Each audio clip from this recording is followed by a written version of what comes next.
तो मतलब लड़ाई क्या रोचक हो रही है इसमें। एक मिनट, यहां पर प्रोफेसर साहब बद्री, आपने एक बहुत ही बेहतरीन किताब भी लिखी है बीएसपी पर, मायावती पर। जब हम जातीय समीकरणों की बात करते हैं, हाथी किसका साथी और हाथी किसकी फसल खराब भी कर सकता है, यह सवाल भी बहुत मौजू हो जाता है। 2019 की बात की तो 4 सीटें बीएसपी ने जीती थी, गठबंधन था समाजवादी पार्टी के साथ, समाजवादी 1 जीत पाई।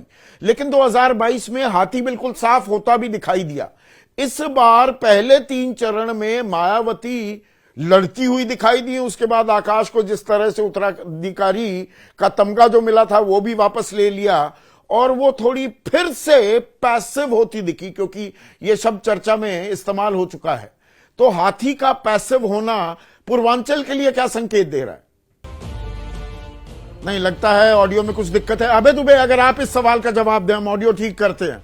जहां तक आप केवल पूर्वांचल के ऊपर अगर सवाल पूछ रहे हैं तो पूर्वांचल के ऊपर अपना कई साथी बोल चुके हैं उसके ऊपर अच्छी तरीके से, लेकिन पूरे उत्तर प्रदेश के बारे में जो एक समीक्षा दृष्टि है उसके ऊपर मैं अपनी समझ से कुछ प्रकाश डाल सकता हूं।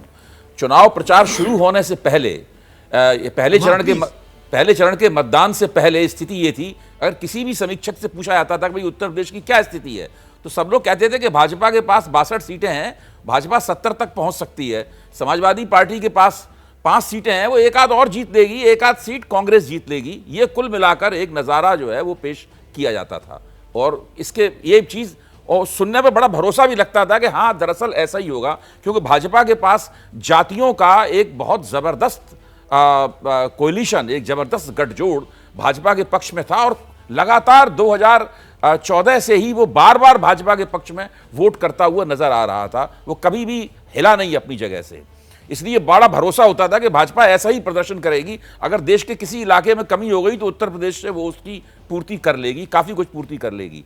लेकिन जैसे जैसे चुनाव आगे बढ़ा, जब मैं और समीक्षकों से बात करता हूँ, पूछता हूँ, तो वो अब ये सूची बनाते हुए दिखते हैं कि भाई समाजवादी पार्टी 18 सीटों पर अच्छा जम के लड़ रही है, कोई कह रहा समाजवादी पार्टी 20 सीटों पर जम के लड़ रही है।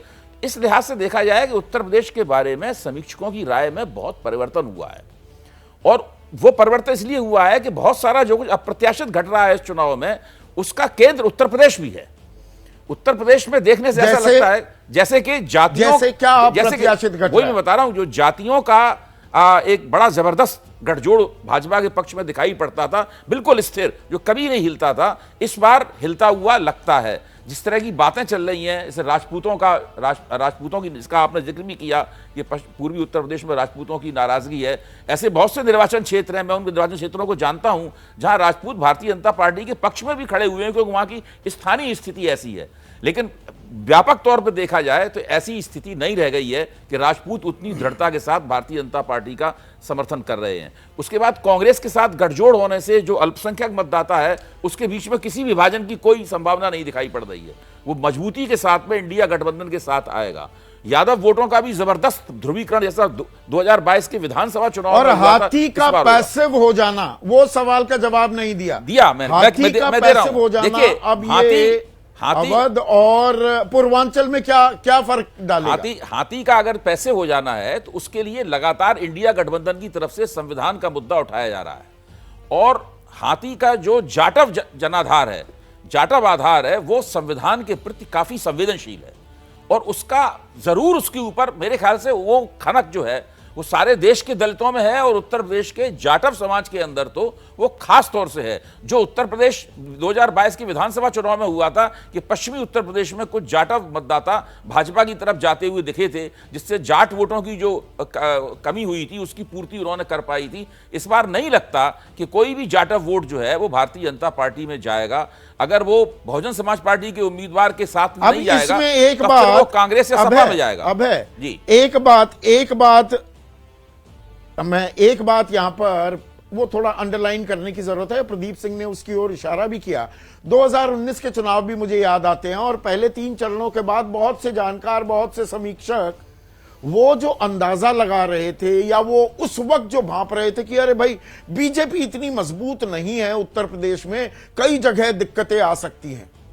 और चौथे, पांचवें, छठे, सातवें चरण होते होते बाद में हमें समझ में आया कि अरे ये तो 62 सीटें ले गए और 2 ले गए उनके सहयोगी, तो 80 सीटों पर 80% का स्ट्राइक रेट, सक्सेस रेट पाने में बीजेपी कामयाब हो गई थी।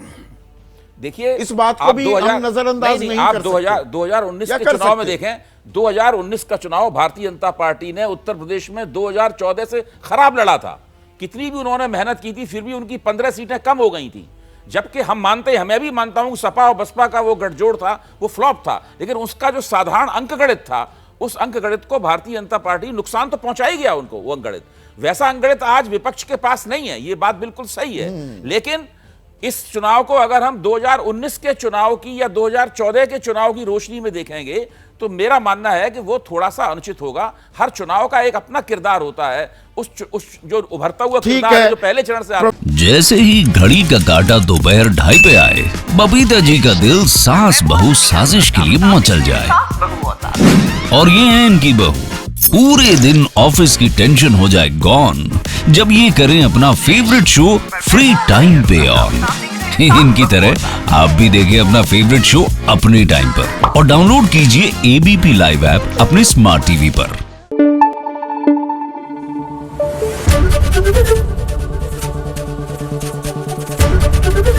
एबीपी न्यूज आपको रखे आगे।